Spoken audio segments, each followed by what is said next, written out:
لا حول ولا قوة إلا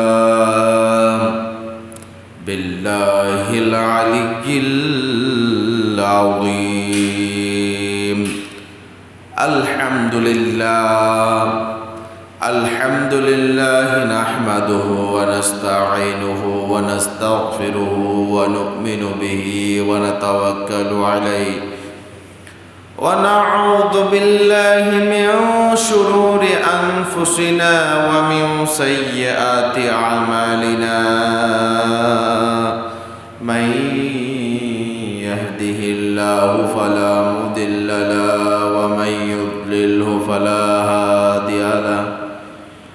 ونشهد أن سيدنا وحبيبنا ورحيمنا ورؤوفنا وغوثنا وقيثنا وغياثنا ومستغاثنا ومطلوبنا ومأوانا وحبيب ربنا وطبيب قلوبنا ونور أبصارنا وشفاء قلوبنا تعظيما له وتوقيرا. وعلى آله وأصحابه وأهل بيته وشهداء محبته وعلينا معهم أجمعين. أما بعد فقد قال الله تعالى في شان حبيبه ومحبوبه ومعشوقه ومحبوبه مخبرا وآمرا. أعوذ بالله من الشيطان الرجيم. بسم الله الرحمن الرحيم. إن الله وملائكته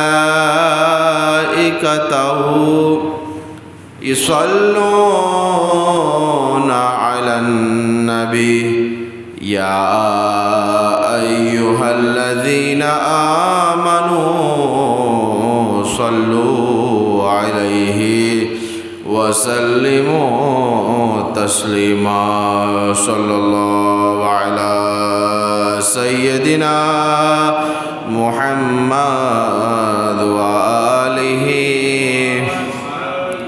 وسلم. الله الله الله لا إله إلا هو. الله الله الله لا إله. आमिना बीबी के गुलशन में आया है दुर्रे यतीम. आमिना बीबी के गुलशन में आया है दुर्रे यतीम. पढ़ते हैं सल्लल्लाहु अलैका वसल्लम. पढ़ते हैं सल्लल्लाहु अलैका वसल्लम. आज दुरूदी वार नबी जी. अल्लाह अल्लाह अल्लाह ला इलाहा इल्ला हु. अल्लाह अल्लाह अल्लाह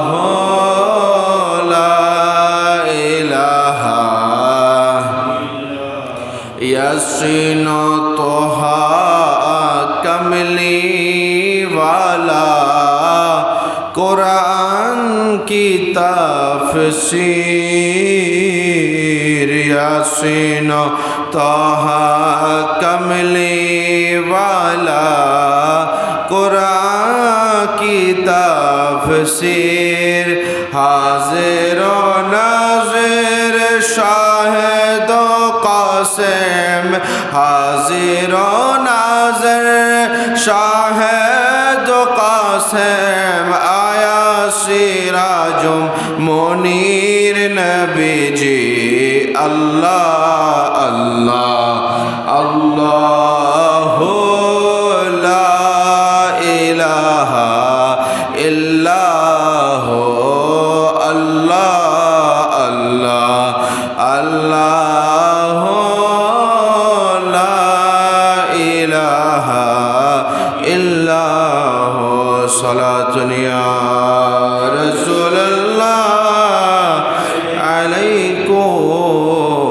सलामुन या हबीब अल्लाह ज़रहमत कुन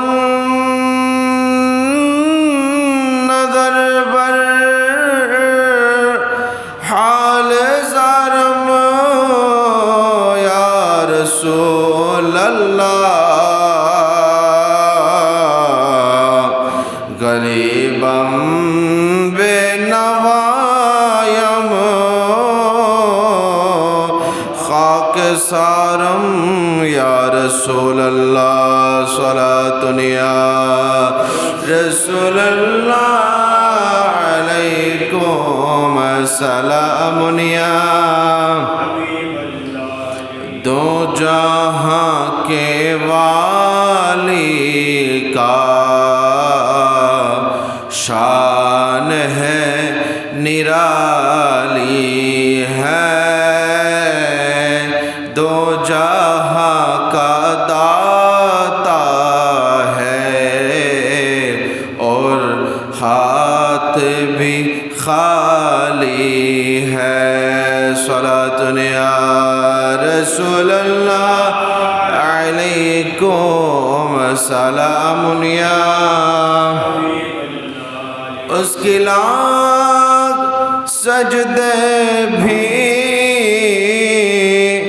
काम नहीं आएगा उसकी लाख सजदे भी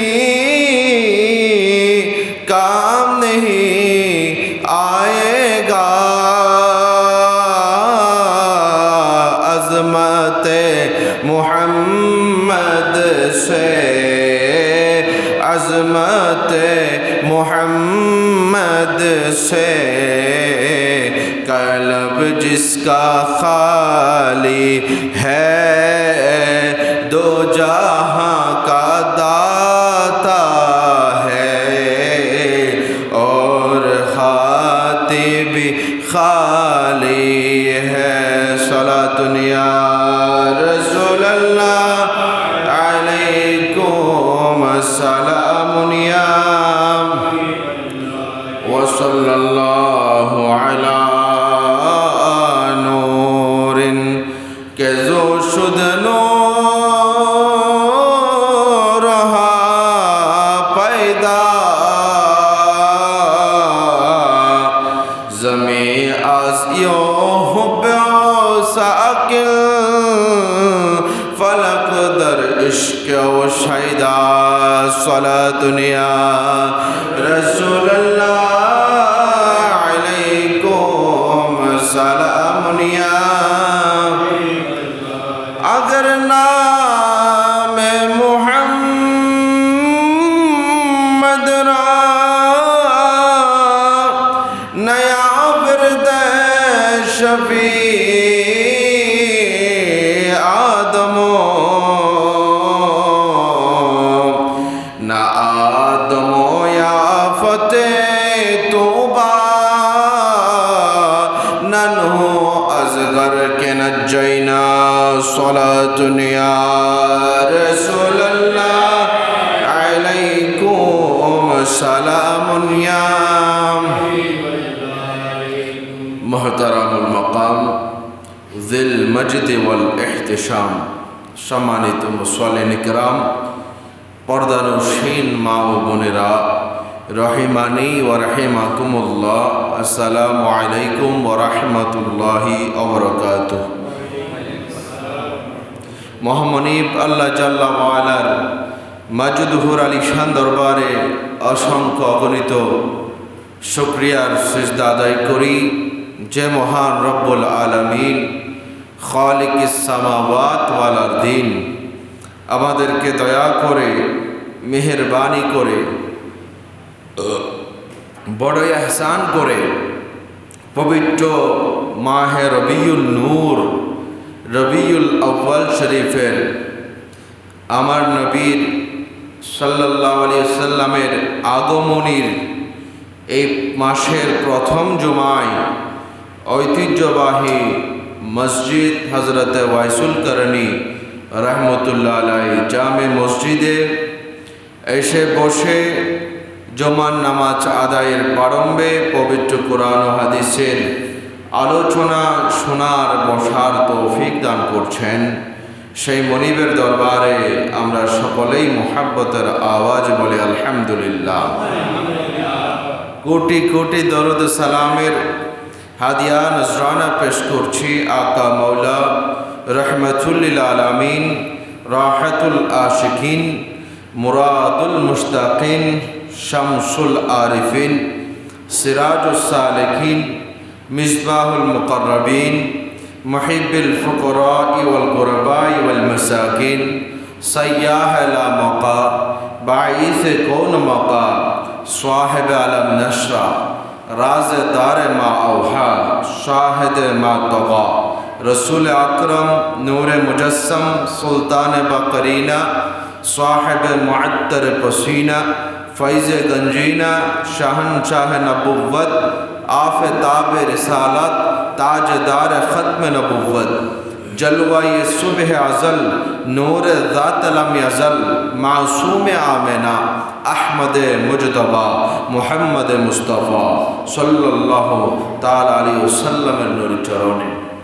सम्मानित उपस्थिति, आजकेर आलोचनार বিষয়বস্তু হলো কেন আমরা রবিউল আউয়াল শরীফকে কেন্দ্র করে কেন আমরা রবিউল আউয়াল মাসে ঈদে মিলাদুন নবী সাল্লাল্লাহু আলাইহি ওয়াসাল্লাম পালন করব, এটা নিয়ে ইনশাআল্লাহ আলোচনা হবে। আল্লাহ পাক আমাদেরকে শুরু থেকে শেষ পর্যন্ত শোনার, বোঝার, আমল করার তৌফিক দান করুন। সবাই বলি আমিন। পবিত্র কোরআনে মহান রব্বুল আলামিন ইরশাদ করেন সূরা আলে ইমরানের 164 নম্বর আয়াতের মধ্যে আল্লাহ ইরশাদ করেন, আউযু বিল্লাহি মিনাশ শাইতানির রাজীম, বিসমিল্লাহির রহমানির রহিম, লাকাদ মান্নাল্লাহু আলাল মুমিনিনা ইয বা'আসা ফীহিম রাসূলা, সাদাকাল্লাহু মাওলানা আযীম ওয়া সাদাকা রাসূলুহুন নাবিয়্যুল হাবিবুল আমিনুল মাকিনুল কারীম।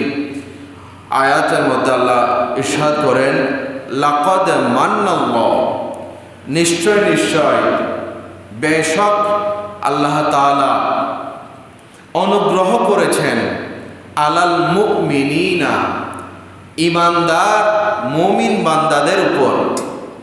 কি অনুগ্রহ করেছেন? আল্লাহ বলেন, ইয বা'আসা ফীহিম রাসূলাম মিন আনফুসিহিম। সেই অনুগ্রহ হলো যে আল্লাহ পাক তাদের থেকে আরবের মধ্যে উম্মতের জন্য, বান্দার জন্য আল্লাহ তার প্যারা মাহবুব নবীকে পাঠিয়েছেন এই ধরাদমে। এই জন্য আল্লাহ বড় ইহসান করেছেন। সুবহানাল্লাহ। অর্থাৎ আল্লাহ অনুগ্রহ করেছেন, মুমিনদের উপর করেছেন। কি দিয়ে করেছেন? আল্লাহ বলছেন যে আমি আমার হাবিবকে আমার পক্ষ থেকে তোমাদেরকে পাঠিয়েছি, এটাই হচ্ছে আমার বড় অনুগ্রহ। সুবহানাল্লাহ। তিনি সেই নবী এসে তার কাজ কি হবে, তার স্পেশালিটি কি হবে, তার বৈশিষ্ট্য কি হবে? আল্লাহ বলেন আমার নবী আসার পর তোমাদেরকে আমি আল্লাহর কালাম শোনাবেন। সুবহানাল্লাহ। বলে কিভাবে? ইয়াতলু আলাইহিম আয়াতিহি ওয়া ইউযাক্কিহিম ওয়া ইউআল্লিমুহুমুল কিতাব ওয়াল হিকমা। আল্লাহ বলেন যে আমার রাসূল তোমাদের কাছে এসে ইয়াতলু আলাইহিম আয়াতিহি, তোমাদের উপর আমার রাসূল আমি আল্লাহর কালাম কোরআনের তেলাওয়াত শ্রবণ করাবে। সুবহানাল্লাহ। ওয়া ইউযাক্কিহিম, এবং তোমাদেরকে বাহ্যিক পবিত্র করার সাথে সাথে তোমাদের কলবের মধ্যে যে কুফরির নাপাকি রয়েছে, নেফাকের নাপাকি রয়েছে, ওই সমস্ত কলবের নাপাক কুফরগুলোকে, শিরকগুলোকে আমার রাসূল পবিত্র করে দিবেন। সুবহানাল্লাহ। ওয়া ইউযাক্কিহিম, তাসকিয়াতুন নফস করবেন, কলবের পরিশুদ্ধ আল্লাহর হাবিব করবেন। এরপর ওয়া ইউআল্লিমুহুমুল কিতাব ওয়াল হিকমা, তোমাদেরকে সেই আমার হাবিব তোমাদেরকে কিতাব শিক্ষা দিবেন এবং হিকমত শিক্ষা দিবেন। ওয়া ইন কানু মিন ক্বাবলু লাফি দালালিম মুবিন, যদিও বা আমার হাবিব আসার আগ পর্যন্ত তোমরা স্পষ্ট ভ্রষ্টতার মধ্যে ছিলে, বেবিচারের মধ্যে ছিলে, জাহিলিয়াতের মধ্যে ছিলে, অন্যায় অবিচারের মধ্যে ছিলে। আমার হাবিব এসে তোমরা যে জাহান্নামে ছিলে আমার রাসূল জান্নাতি বানাই দিবে। সুবহানাল্লাহ। তাহলে এই আয়াতকে আমরা যদি একটু গবেষণা করি, সূরা আলে ইমরান 164 নম্বর আয়াত। আল্লাহ প্রথমে যেই শব্দ ব্যবহার করেছেন লাকদ, লাকদ শব্দটা আরবিতে গ্রামাটিক্যালে, আরবি ব্যাকরণের ভাষায় ডাবল তাকিদ। তাকিদ মানে দৃঢ়তা বোঝানোর জন্য এমনি স্বাভাবিকভাবে লাম আনলে হয়ে যায়, কিন্তু এখানে লামের সাথে আল্লাহ আবার কদ এনেছেন, মানে লাকদ, তাকিদ দুইবার এনেছেন, মানে অবশ্যই অবশ্যই দৃঢ় ভালোভাবে করেছেন। আমরা যখন কোন একটা কথাকে গুরুত্বের সাথে বলি আমরা এটাকে কি দিই? জোর দিই। অবশ্যই অবশ্যই তোমাকে ওইখানে যেতে হবে। অবশ্যই কয়বার বলেছি? দুইবার। অর্থাৎ কোনো বিষয় গুরুত্বপূর্ণ হলে ওটাকে আমরা কথার মধ্যে তাকিদও বাড়িয়ে দেই, দৃঢ়তা বাড়িয়ে দেই। আমার আল্লাহ এই কথা, এই আয়াত যে আমাদের জন্য কতটুকু গুরুত্বপূর্ণ, এই জন্য শুরুতে আল্লাহ বলছেন লাকাদ, অবশ্যই অবশ্যই। সুবহানাল্লাহ। আল্লাহ আমাদেরকে সন্তান দিয়েছেন, অনুগ্রহ করেছেন। আল্লাহ আমাদেরকে টাকা পয়সা দিয়েছেন, অনুগ্রহ করেছেন। আল্লাহ আমাদেরকে বাড়ি থাকার ব্যবস্থা করেছেন, অনুগ্রহ করেছেন। আল্লাহ আমাদেরকে গাড়ি দিয়েছেন, ব্যাংক ব্যালেন্স দিয়েছেন, শরীরের সুস্থতা দিয়েছেন, এত নিয়ামত দিয়েছেন। কোন নিয়ামতের অনুগ্রহ আল্লাহ দেখিয়ে দেন নাই, কিন্তু এমন একটা অনুগ্রহ করেছেন যে অনুগ্রহের কথা আল্লাহ কোরআনে স্পষ্ট ভাষায় বলে দিয়েছেন যে আমি আল্লাহ তোমাদেরকে চোখ দিয়েছি, নাক দিয়েছি, এত সুন্দর অবয়ব দান করেছি, এত সুন্দর স্ট্রাকচারে তোমাদেরকে সৃজন করেছি। কখনো আমি আল্লাহ কোরআনে সেটা দেখিয়ে দেয় নাই। তোমাদেরকে সন্তান দিয়েছি, সম্পদ দিয়েছি, নারী বাড়ি গাড়ি সব দিয়েছি, একটারও আমি অনুগ্রহ কোরআনে দেখিয়ে দেয় নাই। কিন্তু এমন একটা অনুগ্রহের কথা আমি দেখিয়ে দিচ্ছি, কারণ যত নিয়ামত পৃথিবীর মধ্যে আছে সমস্ত নিয়ামতের শ্রেষ্ঠ নিয়ামত হচ্ছে আমার হাবিব আকা মৌলা মুহাম্মদ রাসূলুল্লাহ সাল্লাল্লাহু আলাইহি ওয়াসাল্লাম। আমার হাবিবকে তোমাদেরকে আমি আল্লাহ দিয়েছি, এটাই হচ্ছে বড় অনুগ্রহ। এই জন্য আমি কোরআনে এটা বর্ণনা করে দিয়েছি। সুবহানাল্লাহ। এটা আমি কোরআনে এই জন্য বলেছি, এত নিয়ামতের স্মরণ আমি দেখিয়ে দেই নাই, এত নিয়ামতের জিকির তোমাদেরকে দেখিয়ে দেয় নাই যে আমি তোমাদের উপর অনুগ্রহ করেছি, কিন্তু আমার হাবিবকে দিয়েছি। কিন্তু এটা আমি বলবো, আমার আল্লাহ হচ্ছে মান্নাল্লাহ, আল্লাহ অনুগ্রহ করেছেন। তবে অনুগ্রহ কাদের উপর করেছেন? বলে আলাল মুমিনিনা, কারণ আমার হাবিবকে মানার নাম হচ্ছে ঈমান। সুবহানাল্লাহ। সুতরাং আমার হাবিবকে যারা গ্রহণ করেছে তারা মুমিন, তাদের জন্যই আমার হাবিব। সুবহানাল্লাহ। তাদের উপর আমার অনুগ্রহ। বলছেন আলাল মুমিনিনা, মুমিনদের উপর আমার আল্লাহ অনুগ্রহ করেছেন। এখানে আলাল নাস, মানুষদের উপর বলেন নাই, আলাল মুমিনিন। এগুলো বুঝে নিতে হবে। মিলাদুন নবী কোনো কাফের মুশরিকরা পালন করবে না, কোনো ইহুদি নাসারারা পালন করবে না। নবী আমাদের, মিলাদুন নবী পালন করব কারা? আমরা। তো যারা পালন করছি না তারা আমরা রাসূলের উম্মত নয়। সোজা সাপটা কথা বলে আলাল মুমিনিন, ঈমানদারদের উপর আমার ইহসান। ঈদ বাসা ফীহিম রাসূলা, আমার রাসূল এসেছেন যখন এই ধরাধামে এসেছেন আইয়ামে জাহেলিয়তে জ্যান্ত কন্যা সন্তানকে জীবন্ত কবরস্থ করা হতো। নাই ছিল নারীর অধিকার, নারীদেরকে বাজারের পণ্যের মতো বিক্রি করা হতো। বিন্দু পরিমাণ তাদের সম্মানটুকুন ছিল না।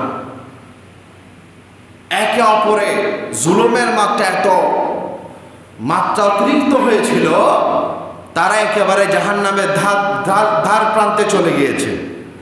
জাহান্নামের ধার প্রান্তে চলে গিয়েছে। আল্লাহর হাবিব সাল্লাল্লাহু আলাইহি ওয়াসাল্লাম এসে তাদেরকে অন্ধকার থেকে আলোর পথে এনেছেন। সুবহানাল্লাহ। জাহান্নাম থেকে জান্নাতি বানিয়েছেন। এটা হচ্ছে আমাদের উপরে ইহসান। সম্মানিত মুসল্লিন ইকরাম, এই জন্য রবিউল আউয়াল শরীফ শুধু একটা মাসের নাম নয়, এটার সত্যে জড়িয়ে আছে মানব জাতির ইতিহাসের সর্বশ্রেষ্ঠ ঘটনা। রাসূল পাক সাল্লাল্লাহু আলাইহি ওয়াসাল্লাম যে রহমতুল লিল আলামিন নবীর শুভাগমন, জোরে বলে আলহামদুলিল্লাহ। তো এটা আমাদের জন্য নিয়ামত কিনা? আপনারা বলেন, নিয়ামত কিনা? নিয়ামত। এই নিয়ামত আমরা আমাদের সন্তান হলে আমরা খুশি উদযাপন করি, এলাকায় আত্মীয় স্বজনদেরকে মিষ্টি বিলাই, বিলান না? করেন কি না? খুশি যার করোনায় খুশি হয়ে যান। সন্তান দুনিয়াতে আসলে, যে সন্তান আপনার অস্তিত্বই ছিল না, যে নবীর উসিলায় আপনার অস্তিত্বে এসেছেন, সেই নবীর আগমনে এটা আমরা নিয়ামত হিসেবে আমরা ঈদে মিলাদুন নবী পালন করি। সুবহানাল্লাহ। এটা হচ্ছে আমাদের এটাই হচ্ছে নিয়ামত। আমরা স্মরণ না করলে কে করবে? সালাতুন ইয়া রাসূলুল্লাহ আলাইকুম সালামুন ইয়া। এরপর আসেন যে আমার নবী এই পৃথিবীর মধ্যে আল্লাহ শুধুমাত্র মানব জাতির জন্য পাঠিয়েছেন নয়, আল্লাহ স্পষ্ট ভাষায় বলে দিয়েছেন সূরা আম্বিয়ার 107 নম্বর আয়াতের মধ্যে বলেন, ওয়ামা আরসালনাকা ইল্লা রাহমাতাল লিল আলামিন। ইয়া রাসূলুল্লাহ, ইয়া হাবিবাল্লাহ, আমি আল্লাহ আপনাকে শুধুমাত্র সাহাবায়ে কেরামের জন্য নয়, শুধুমাত্র মানব জাতির জন্য নয়, আমি পশু পাখি বৃক্ষলতা আল্লাহ, আমি আল্লাহর কুল কায়নাত, যত কুল কায়নাতের প্রভু আমি আল্লাহ, আপনি নবীকে কুল কায়নাতের রহমত হিসেবে প্রেরণ করেছি। সুবহানাল্লাহ। কুল কায়নাতের রহমত শুধুমাত্র সাহাবায়ে কেরামের জন্য নয়, মক্কাবাসীদের জন্য নয়, মদিনাবাসীদের জন্য নয়, আমার নবী রহমত পুরা জগতের জন্য। সুবহানাল্লাহ। আমরা যে সূরা ফাতিহায় পড়ি আলহামদুলিল্লাহি রাব্বিল আলামিন, সমস্ত প্রশংসা কার জন্য? আল্লাহর জন্য। রব্বিল আলামিন, যিনি বিশ্বজাহানের প্রভু। কোন বিশ্ব? আমরা যে বিশ্ব বলি এটা তো একটা এরিয়া, একটা জায়গায় সীমাবদ্ধ। এছাড়াও এই পৃথিবী ছাড়াও হাজার হাজার কোটি কোটি গ্যালাক্সি, কোটি কোটি পৃথিবী, এগুলোর হদিস পর্যন্ত বিজ্ঞানীরা এখনো বের করতেই আছে। সুবহানাল্লাহ। তো এই জগৎ নয়, আলামিন। আলম মানে হচ্ছে বিশ্ব, আলামিন এটা হচ্ছে প্লুরাল, বহু বচন এনেছেন। তার মানে যত বিশ্ব আল্লাহর ইলমের মধ্যে আছে তত বিশ্বর খোদা হচ্ছে আল্লাহ, আর আমার নবী যত বিশ্বের খোদা আল্লাহ তত বিশ্বের রহমত আমার নবী। সুবহানাল্লাহ। এই জন্য আমার আল্লাহ বলে আমি আল্লাহ রব্বুল আলামিন, আমি আল্লাহ আপনি নবীকে বানিয়েছি রহমতুল লিল আলামিন। রহমতুল লিল আলামিন। এই জন্য তিনি রহমত কি করেছেন আমাদের জন্য, বলে সেই নবী রহমত কিসে করেছেন, তিনি আমাদেরকে অন্ধকার থেকে আলোর পথে এনেছেন, সেটা আমাদের জন্য রহমত। শিরিক থেকে তাওহীদের দিকে এনেছেন, এটা আমাদের জন্য রহমত। জুলুম থেকে ইনসাফের দিকে এনেছেন, এটা আমাদের জন্য রহমত। অজ্ঞতা থেকে জ্ঞানের দিকে এনেছেন, এটা আমাদের জন্য রহমত। পাপ থেকে তওবার দিকে এনেছেন, তিনি আমাদের জন্য রহমত। জাহান্নাম থেকে জান্নাতের পথ দেখিয়েছেন, তিনি আমাদের জন্য রহমত। সুবহানাল্লাহ। এটাই হচ্ছে আমার নবী রহমতুল লিল আলামিন। হাই হাই, কেমন রহমতুল লিল আলামিন, যে সাহাবায়ে কেরাম রাদিয়াল্লাহু তাআলা আনহুম যে কোনো বিপদ পড়লে দৌড়ে এসে আল্লাহর হাবিবের কদমে পড়ে যেতেন। সুবহানাল্লাহ। ইয়া রাসূলুল্লাহ, হালাক তো আমি ধ্বংস হয়ে গিয়েছি। কি হয়েছে? ইয়া রাসূলুল্লাহ, আমি একটা বড় গুনাহ করে ফেলেছি। তাহলে গুনাহ করেছেন সাহাবী, মাফ চাইবেন কার কাছে? আল্লাহর কাছে। তিনি এসেছেন কার দরবারে? রসুলের দরবারে। সাহাবী চিনেছেন রসুলের দরবারে আসলে আল্লাহ অটোমেটিক্যালি গুনাহ মাফ করে দিবে। এটা সাহাবায়ে কেরামের আকীদা। গুনাহ করেছে, আমি ক্ষমা চাইবো আল্লাহর কাছে, রসুলের দরবারে যাওয়ার দরকার কি? প্রশ্ন জাগে কিনা? হ্যাঁ, আপডেট কিছু মুসলমানদের প্রশ্ন এটা জাগে, কেন আমি রসুলের দরবারে যাব? রসুলের দরবারে গিয়ে কাজ কি? সাহাবায়ে কেরাম বিপদে পড়লে আমার রসুলের একটা উপাধি হচ্ছে দাফিউল বলা, বলাকে দূরকারী। সাহাবায়ে কেরামের আকীদা ছিল যে কোনো বিপদে দরবারে রিসালাতে এসে হাজির। হ্যাঁ, আসছে আল্লাহ রসুলের দরবারে, ইয়া রাসূলুল্লাহ, আমি তো ধ্বংস হয়ে গিয়েছি। কি করেছো? আমি গুনাহ করে ফেলেছি। আল্লাহ রসুল বলছেন, ঠিক আছে, তুমি রোজা অবস্থায় গুনাহ করেছো, তাহলে তুমি 60টি লাগাতার রোজা রাখো। ওই সাহাবী বলছে, ইয়া রাসূলুল্লাহ, আমার এই শরীর ক্ষীণ খায়, এত দুর্বল শরীর, রোগা শরীর, 60টা রোজা লাগাতার রাখা আমার জন্য অসম্ভব। আচ্ছা, আমার রাসূল বলেন, ঠিক আছে, 60 রোজা রাখতে না পারলে তাহলে তুমি 60 জন মিসকিনকে খাওয়াই দাও। এটা কাফারা, গুনাহের কাফারা। ওই সাহাবী বলছে, ইয়া রাসূলুল্লাহ, আমার মতো গরিব, আমি নিজে খাইতে পারি না, 60 জন মিসকিনকে খাওয়াবো কেমনে? তখন আমার রাসূল বললেন, ঠিক আছে, এটা বলেন না, ঠিক আছে তুমি এগুলো পারতেছো না, যাও, তোমার গুনাহ মাফ হবে না, বলেছেন? বলেন নাই। ওই সাহাবীকে বলছেন, তাহলে তুমি কিছু সম্পদ সদকা করে দাও। বলে, হুজুর, এই মদিনা শরীফের মধ্যে আমার মতো গরিব কেউ নাই, সম্পদ নাই। বলে, ওইদিকে বসে থাকো। কিছুক্ষণ পর দরবারের রিসালতে এক ব্যক্তি হাদিয়া এনেছে, খাদ্য ভর্তি, খেজুর ভর্তি একটা কাঞ্চা নিয়ে আসলো। ইয়া রাসূলুল্লাহ, আপনার জন্য উপহার। তখন আমার রাসূল ওই যে গুনাহ করেছে তাকে বলে, ওই ব্যক্তিকে কোথায়? সে বলছে, লাব্বাইক ইয়া রাসূলুল্লাহ, এসে হাজির। বলে, যাও, এগুলো মদিনা শরীফের অলিতে গলিতে গরিব মিসকিনদেরকে দিয়ে দাও। তখন তিনি বললেন, ইয়া রাসূলুল্লাহ, আমি তো গরিব, আমি কাকে দিব? বলে, ঠিক আছে, তুমি তোমার পরিবার পরিজন নিয়ে এগুলো খেয়ে ফেলো, তোমার গুনাহ মাফ। সুবহানাল্লাহ, গুনাহ মাফ। এটা হচ্ছে রহমতুল লিল আলামিন। একদিন আল্লাহর হাবিব সাল্লাল্লাহু আলাইহি ওয়াসাল্লাম রাস্তা দিয়ে হেঁটে যাচ্ছিলেন, তাশরীফ ফারমা হচ্ছিলেন। এক উট দৌড়ে এসে রাসূলের পাকের দরবারে এসে সিজদার মধ্যে পড়ে গেল। সুবহানাল্লাহ, সিজদায় পড়ে গেল। তিনি কেমন নবী? বলে, নবী বলা হয় যিনি শুধু মানুষের ভাষা নয়, পশু পাখির ভাষাও বুঝতে পারেন। সুবহানাল্লাহ। ওই উটের জবান খুলে গেল। বলে, ইয়া রাসূলুল্লাহ, বড় কষ্ট নিয়ে আপনার দরবারে এসেছি, বলে কি?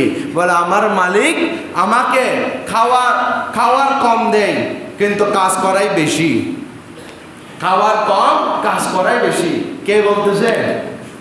উট পশু, যার মুখের ভাষা নাই, কিন্তু দরবার আমার নবীর সাথে লাগলে মরা কাঠও জীবিত হয়ে যায়। সুবহান, মরা কাঠ জীবিত হয়ে যায় নবীর সুহবত পেলে, নবীর নিসবত পেলে, নবীর সাথে সম্পর্ক হলে। সুবহান আল্লাহ। ওই উটের দাম আওয়াজ বেড়ে গেল।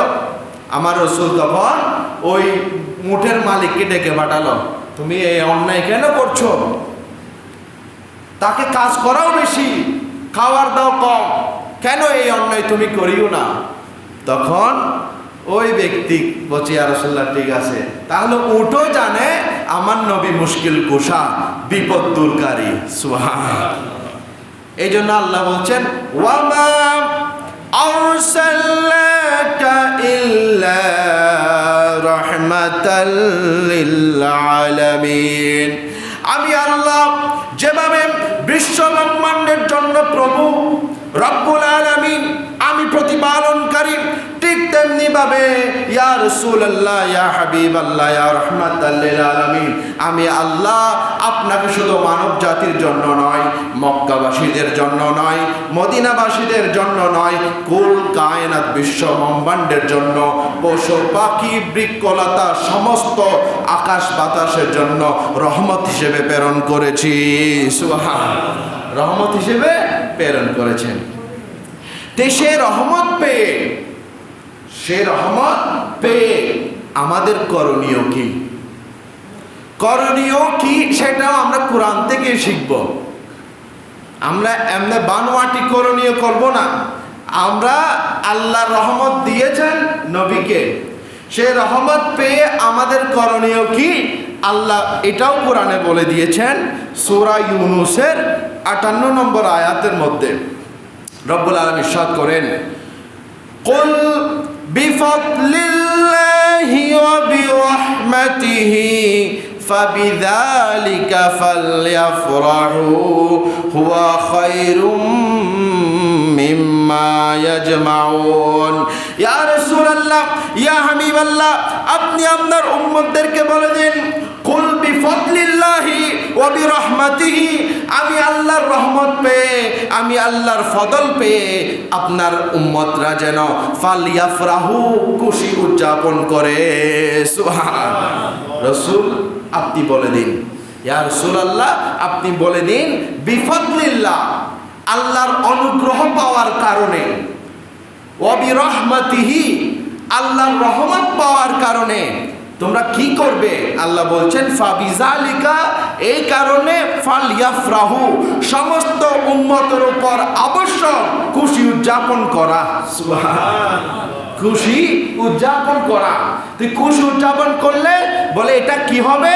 হুয়া খায়রুম মিম্মা ইয়াজমাউন, সে সারা বছর যত আমল করে, যত কিছু করে, সমস্ত সঞ্চয় থেকে, সমস্ত আমল থেকে এই খুশি উদযাপনটা হচ্ছে অনেক উত্তম। জোরে বলি সুবহান।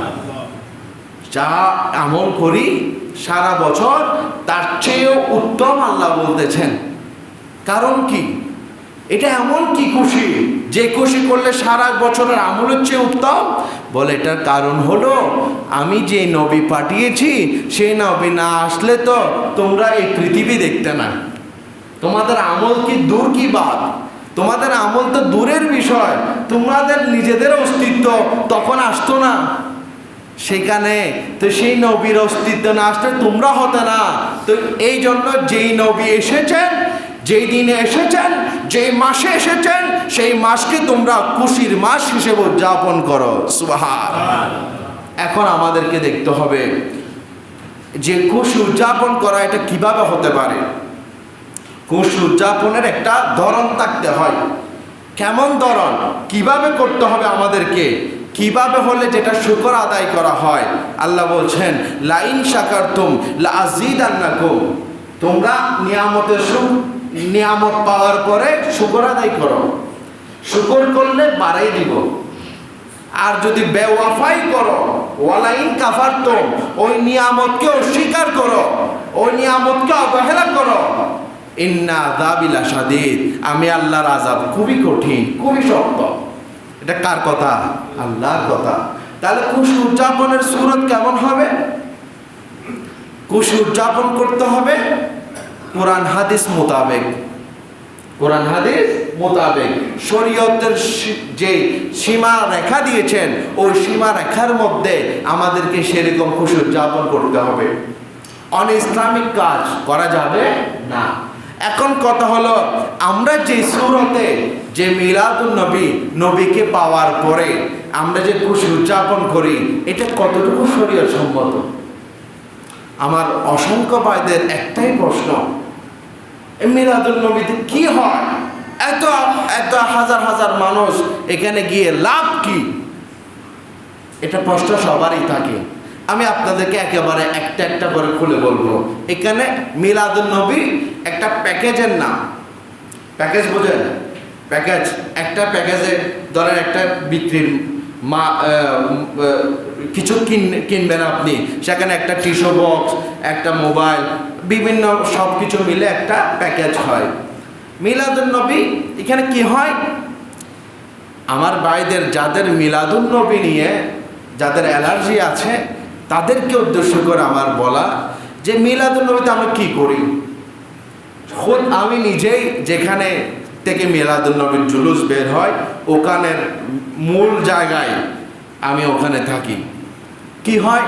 প্রথমে আমরা সুবহে খায়ের, আমার নবীর যে বিলাদত, যে সুবেহ সাদিকে হয়েছে, সুবেহ সাদিক, ওই সময় সবাই জামিয়া আহমদিয়া সুন্নিয়া পার্শ্বস্থ খানকা শরীফ, আলমগীর খানকা শরীফে আলে রসুল পীরে বাঙ্গাল হুজুর সাবের শাহ হুজুর কেবলার মাধ্যমে আমরা ফজরের নামাজ জামাতে আদায় করি। সুবহান, লক্ষ লক্ষ মুসল্লি ফজরের সুবে সাদিকে খানকা শরীফ 3 তালা শেষ হয়ে রুট যেটা নাজির পাড়া হয়ে খতিবের হাট পর্যন্ত মুসল্লি ফজরের সুবে সাদিকে সুবহান, ফজরের নামাজ।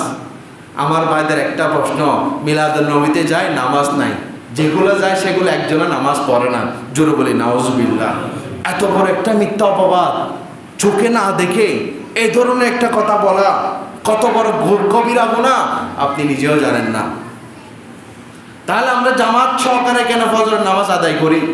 এরপরে আমরা দীর্ঘক্ষণ আমার নবী যে এসেছেন, আমরা দাঁড়িয়ে দাঁড়িয়ে মিলাদ কিয়াম করি, আল্লাহ রসুলকে স্বাগতম, আহলান সাহলান। রসুলে পাক যে এই সুবে সাদিক এই সময় এসেছে, ওই সময়টাকে আমরা আল্লাহর হাবিবকে সালাতু সালাম পেশ করি। সুবহান। আপনি বলেন, সালাতু সালাম, নবীকে সালাম দেয়া, এটা কি জায়েজ নাকি হারাম? জায়েজ তো, সওয়াব, বড় ইবাদত, বড় কি ইবাদত।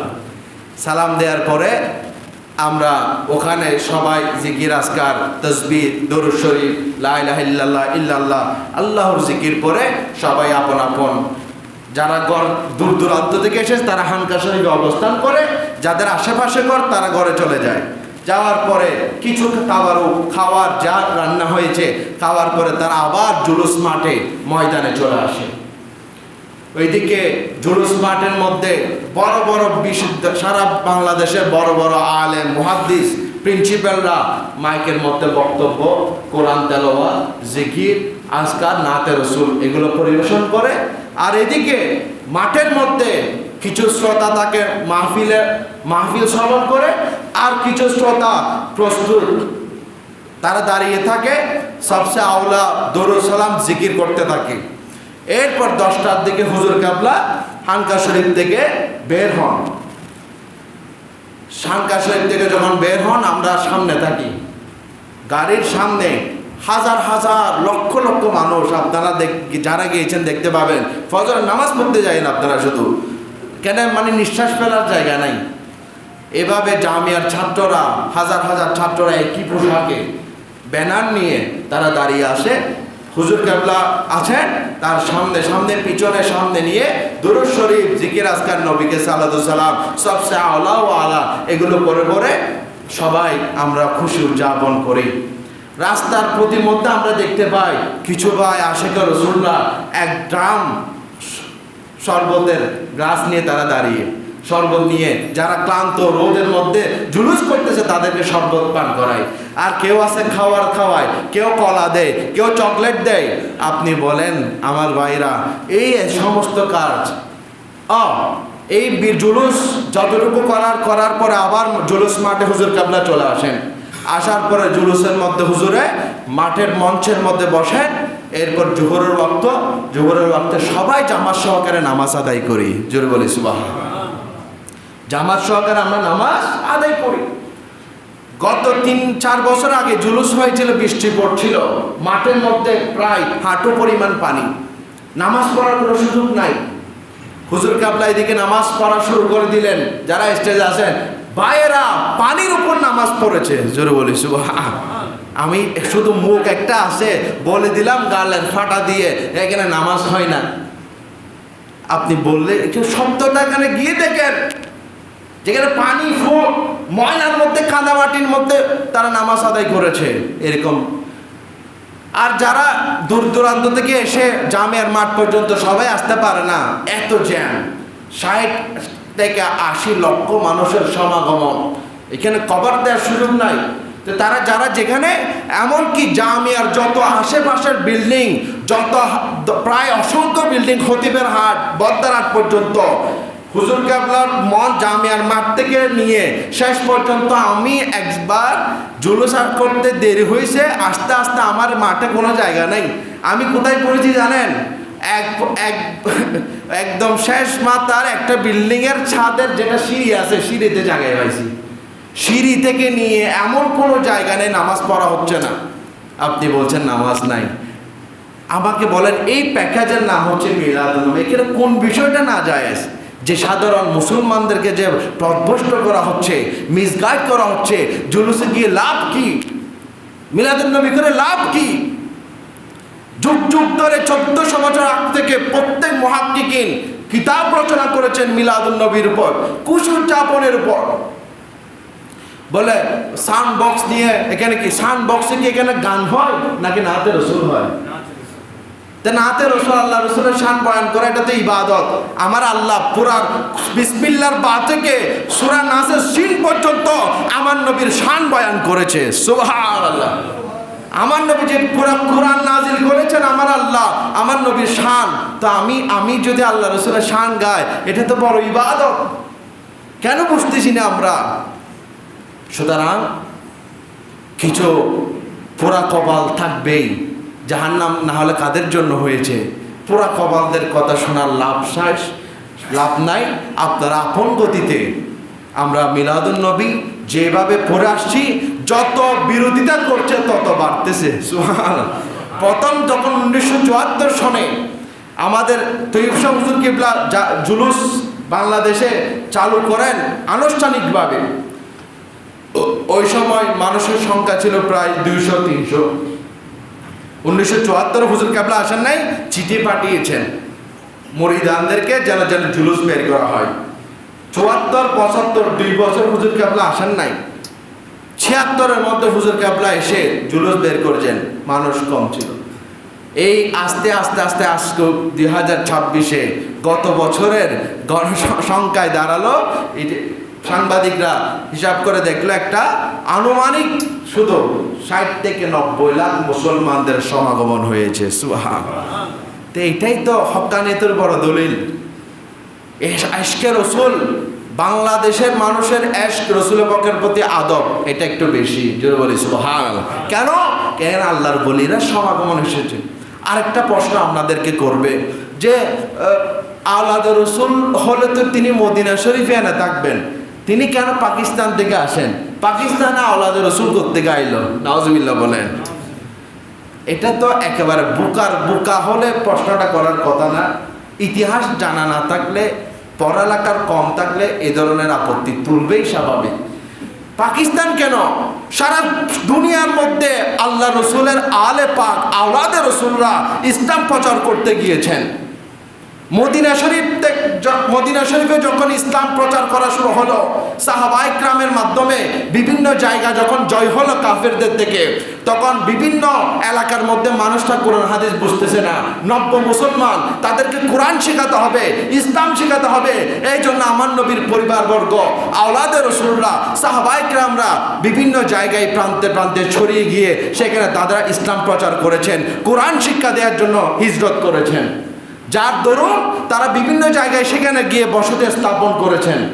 সেখান থেকে আওলাদে রাসূল শুধু পাকিস্তানে নয়, বাংলাদেশে নয়, সারা বিশ্বের মধ্যে আওলাদে রাসূলের নজির আছে।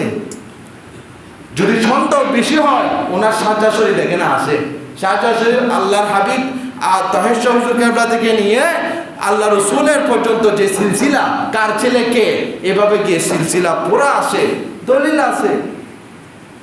না মানলে এটা সূর্য উঠলে পেঁচা বলে যে আমার থেকে সূর্য লাগতেছে না, সূর্য ওঠে নাই, তো পেঁচা তো বলবে সূর্য ওঠে নাই, তাই বলে কি সূর্য বন্ধ হয়ে যাবে? না, আলো দিবেই।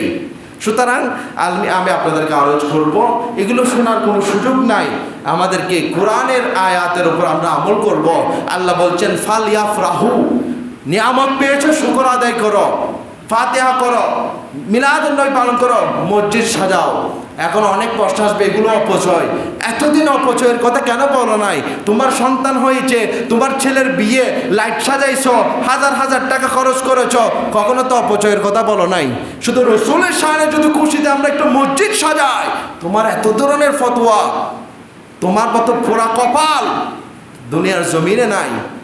যে পোড়া কপাল ইবলিসের হয়েছিল, ইবলিস কান্না করেছে। আমার রসুল আগমনের দিন ইবলিস 4 বার কান্না করেছে। একবার সূরা ফাতিহা নাজিল করেছে, যখন হয়েছিল সে কান্না করেছে উচ্চ আওয়াজে। দ্বিতীয়, আল্লাহর হাবিব যখন আগমন করেছেন, এই জিবরিল, এই ইবলিস কান্না করেছে। তা আমি যদি ইবলিসের অনুসারে হয়, কান্না করব, আপত্তি তুলব? যাক, আল্লাহ পাক আমাদেরকে হেফাজত করো। এভাবে অনেক প্রশ্ন আসে, বলে 2 ঈদ ছাড়া কোনো ঈদ নাই, 2 ঈদ ছাড়া কোনো ঈদ নাই মানে তোমার জ্ঞানে এত সংকীর্ণ কেন?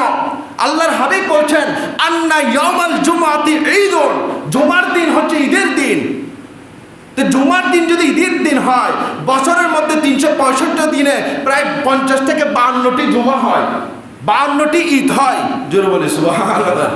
তো 52টি ঈদ আছে, 2 ঈদ ছাড়া কোনো ঈদ নাই মানে তোমার তো জ্ঞানের দৈনতা এত কম কেন, এত নিম্ন কেন? 2 ঈদ ছাড়া বলে কোনো ঈদ নাই। জুমার দিনকে আল্লাহর হাবিব ঈদ বলেছেন, বলে কেন? বলে ফিহি খুলিকা আদম, এই দিন আদম আলাইহিস সালামের জন্ম হয়েছে, এটা ঈদের দিন। তো আল্লাহর হাবিব যে যদি আদম আলাইহিস সালামের জন্ম হওয়ার কারণে, বেলাদতের কারণে যদি জুমার দিন ঈদের দিন হয়, আদমেরও নবী, ঈসারও নবী, সৈয়দুল আম্বিয়া, বায়েস কওন মক্কা, সাহেব আলম নাশরা, রাজদার মাওহা, মুহাম্মদ মুস্তাফা সাল্লাল্লাহু আলাইহি ওয়াসাল্লাম, আমার নবীর আগমনের দিন ঈদের, সকল ঈদের সেরা ঈদ না?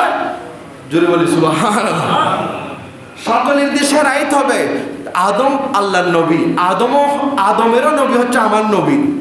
যে আদম সৃষ্টি হওয়ার কারণে জুমার দিন ঈদের দিন, শুক্রবার দিন ঈদের দিন আমার নবী বলেন যে আমার নবী আগমন হয়েছে, এটা ঈদের, সকল ঈদের সেরা ঈদ, ঈদে মিলাদুন নবী। সুবহানাল্লাহ। সুতরাং এগুলো প্রশ্নগুলো এগুলো করবেই।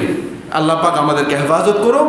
আর আমাদেরকে এই মসজিদের মধ্যে প্রতি বছরের নেই, এই বছরেরও আমাদের মিলাদুন নবী উদযাপন হবে। এই জন্য আপনাদের সকলকে দাওয়াত রইল। আজকে আমাদের মসজিদ পরিচালনা কমিটির মিটিং আছে, নামাজের পরে আপনারা সকলে থাকার চেষ্টা করবেন। আমরা ইনশাআল্লাহ মিলাদুন নবীর মাহফিল এখানে হবে। সকলকে দাওয়াত। ওয়া আখিরু দাওয়ানা আলহামদুলিল্লাহি রাব্বিল আলামিন। প্রত্যেকে 4 রাকাত ক্বাবলা জুমা আদায় করুন।